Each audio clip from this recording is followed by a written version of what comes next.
Nathalie Kiendrebe-Ogo, âgée de 25 ans, vit à Sahaba, un quartier périphérique de Ouagadougou, la capitale de la République du Burkina Faso.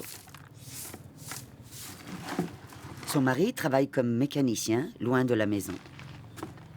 Nathalie vient d'une famille pauvre de la campagne.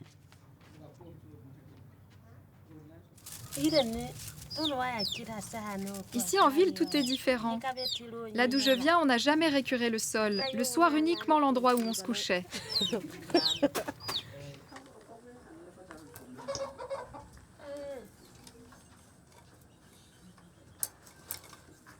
Aujourd'hui, Nathalie travaille comme couturière. Au début, cela paraissait une chose impossible.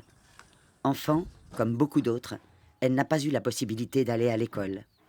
Car le Burkina Faso fait partie des pays avec le plus grand nombre d'analphabètes. Et même si on a pu aller à l'école, on ne trouve que rarement du travail.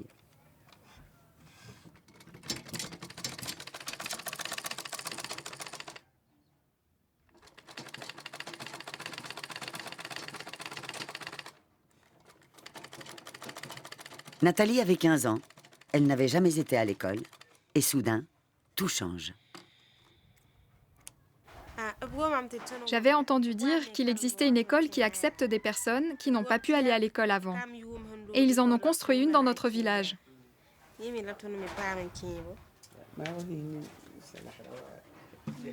Cette école a été ouverte par l'ACIBA, association locale partenaire de l'organisation d'aide suisse Enfants du Monde. Après l'école, Nathalie a pu faire un apprentissage de couturière, puis créer son propre atelier.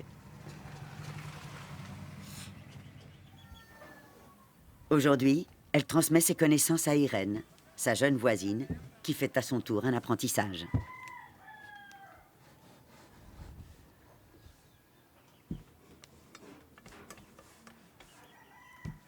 À 25 ans, Nathalie Kiendrebe-Ogo a déjà réussi beaucoup de choses. Et elle peut désormais aider financièrement ses parents. Elle pense déjà à l'avenir. Par exemple, à agrandir son atelier. Son propre atelier de couture. Sa subsistance. Aussi, grâce à l'aide de la Suisse. J'aimerais avoir une deuxième machine pour qu'Irène puisse apprendre davantage et travailler plus avec moi.